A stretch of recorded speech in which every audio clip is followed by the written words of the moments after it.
की तरफ से प्रोटेस्ट हुआ, बहुत ही जबरदस्त प्रोटेस्ट हुआ हमारे सब डिवीजन रूल में, चाहे वो बिजली के मसले हैं या हेल्थ के मसले हैं या एजुकेशन के, हर एक मसले पे यहाँ पे प्रोटेस्ट हुआ। क्या लगता है आपको नेशनल कॉन्फ्रेंस की जो सरकार यहाँ हमारे जम्मू कश्मीर में है वो इस पे काम करेगी? सर वो बिल्कुल झूठ कहती है। 2 साल एनसी के हो चुके हैं। इन्होंने कहा था कि आप मीटर लगाओ, हम आपको फ्री बिजली देंगे।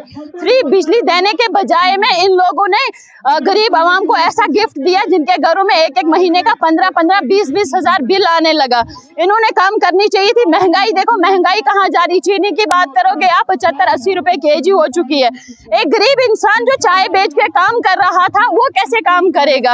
अब जो गरीब लोग हैं, बिजली पहले तो वो अफोर्ड ही नहीं कर पा रहे थे। अब जब वो अफोर्ड बिजली उन्होंने लगाई है, उनके घरों में लकड़ियों के खंभे लगे हुए हैं, लेकिन लाइट का निजाम इतना खराब है, लोग रो रहे हैं।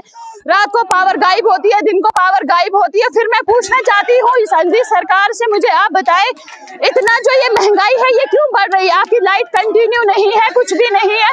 फिर भी एक बुजुर्ग काल मुझे वो रो रहे थे मेरे सामने, बेटा मुझे 15,500 बिल आया हुआ है 1 महीने का, बताओ मैं क्या करूंगा? वो एनसी की जान को रोएंगे। उमर अब्दुल्ला कह रहा अभी 3 साल और है।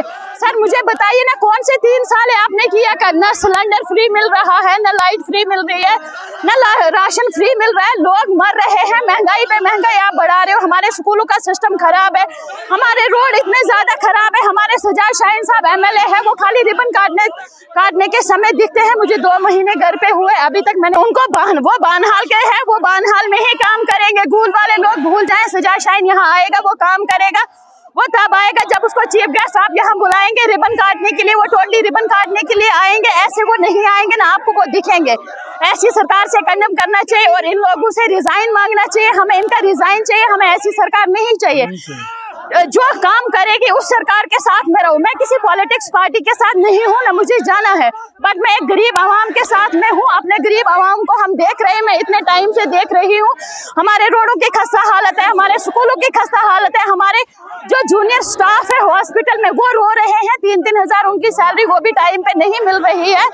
और दूसरी बात है, वो इतना परेशान है, उन बेचारों की ड्यूटियां इतनी दूर दूर है, उनको 6-7 हजार किराया लग जाता है। मुझे बताइए 3 हजार में वो अपने बच्चों को पालेंगे, खुद का पेट पालेंगे, क्या करेंगे? ये अंधी सरकार है, टोटली अंधी सरकार है। इनको कुर्सी छोड़नी चाहिए और घर में बैठ के आराम करना चाहिए। जिस इलाके से आप रहते हैं, चाहे माखुल में रहते हैं, क्या लगता है आपको वहाँ पे रोड के हवाले से या बिजली के हवाले से या पानी के हवाले से कितनी डेवलपमेंट हुई है? क्या आपको लगता है, आपने बोला कि अभी भी लकड़ी के खंभे हैं, कौन सा इलाका है ये, कौन सा पंचायत है ये जहाँ लकड़ी के खंभे, बता सकते हैं? ये हमारा विलेज महाकुंड है, जिसमें लकड़ी के खंभे अभी भी लगे हुए हैं, गिने चुने घरों में लगे हुए हैं।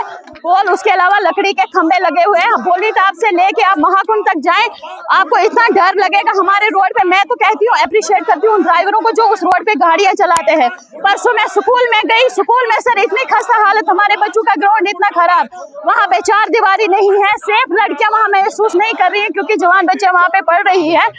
कल की वीडियोस मैंने अपनी बहन की बनाई हुई है। उन्होंने कहा दीदी ना वहाँ पे 4 दीवारी है ना कुछ, हमें वहाँ पे 4 दीवारी चाहिए, वहाँ पे हमारा ग्राउंड अच्छा चाहिए। सर इतनी खस्ता हालत है मेरे गाँव की, इतनी खस्ता हालत है, सजाद शाहीन साहब का मुंह भी नहीं हमने देखा। अगर मैं कहीं पे आवाज उठाती हूँ, कहीं पे वीडियो बनाती हूँ, वो मुझे डायरेक्ट फोन करवाते हैं, आप क्यों हमारे खिलाफ बोले?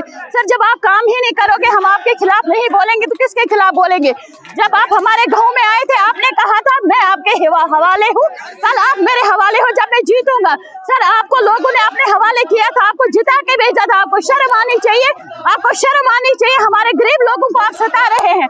लोगों के घर में टॉयलेट नहीं है, लोगों के घरों में इतना नुकसान है। जो गरीब आवाम है वो कहाँ जाएगी, वो किसको बुलाएगी? आपने तो उस टाइम अपने हवाले किया था, आपने उनके हवाले किया था, उन्होंने आपको जिता के भेजा था। आपको चाहिए था हमारे विलेज में आना, फ्लड आया, लोगों के जमीनों का नुकसान हुआ, घरों का नुकसान हुआ। क्या अभी तक आपने वहाँ पे विजिट किया? आप वहाँ पे आइए, आपको शर्म आनी चाहिए, आपको वहाँ पे आना चाहिए, वहाँ विजिट करना चाहिए। सकीना इतू जी तो कहती है मैं बहुत कुछ करती हूँ, लेकिन गुंडागर्दी बहुत ज्यादा है। सर आज जिसके खिलाफ आप किसी डॉक्टर के खिलाफ बोलोगे ना, उसने एप्रन नहीं पहना होता, उसको यूनिफॉर्म नहीं होती है।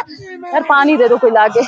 वो क्या कहते हैं, उनके घरों में, उन हॉस्पिटलों में इतनी बुरी हालात है, यहाँ से एकदम लोगों को जम्मू ट्रांसफर कर देते, वहाँ पे शिफ्ट कर देते। मुझे बताओ यहाँ पे क्यों नहीं इलाज है?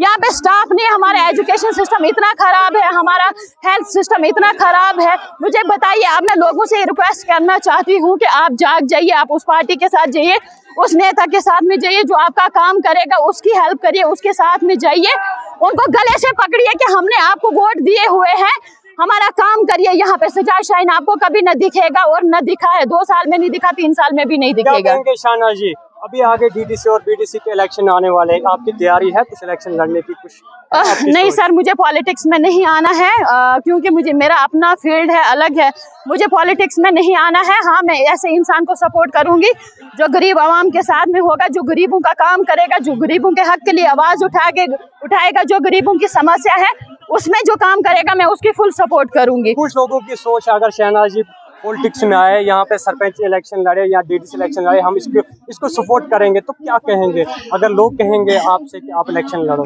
देखिए, अभी तक तो मेरा कोई इरादा नहीं है, क्योंकि मैं जम्मू में रहती हूँ, काम यहाँ पे करने हैं। अगर आप जीतते हैं, आपको कोई जिताता है, वोट देता है, आपको उनके काम करने हैं, लेकिन मैं जम्मू में रहती हूँ। हाँ, मैं ऐसी पार्टी किसी को सपोर्ट करूंगी जो लोगों का काम करेगा। ऐसे जहां तक मैं आपका काम कर सकती हूँ, मैं आपका काम करूंगी इंशाल्लाह रहमान। आने वाले टाइम में हो सकता है मैं भी अपना पैर जमाऊं, लेकिन फिलहाल के लिए नहीं। हाँ, मैं ऐसी इन लोगों से कहूंगी, जो भी हमारी यूथ देख रही है, उनको कहूंगी कि उस इंसान का साथ दो, उस पार्टी को पकड़ो जो आपका काम करेगा, जो आपके साथ रहेगा।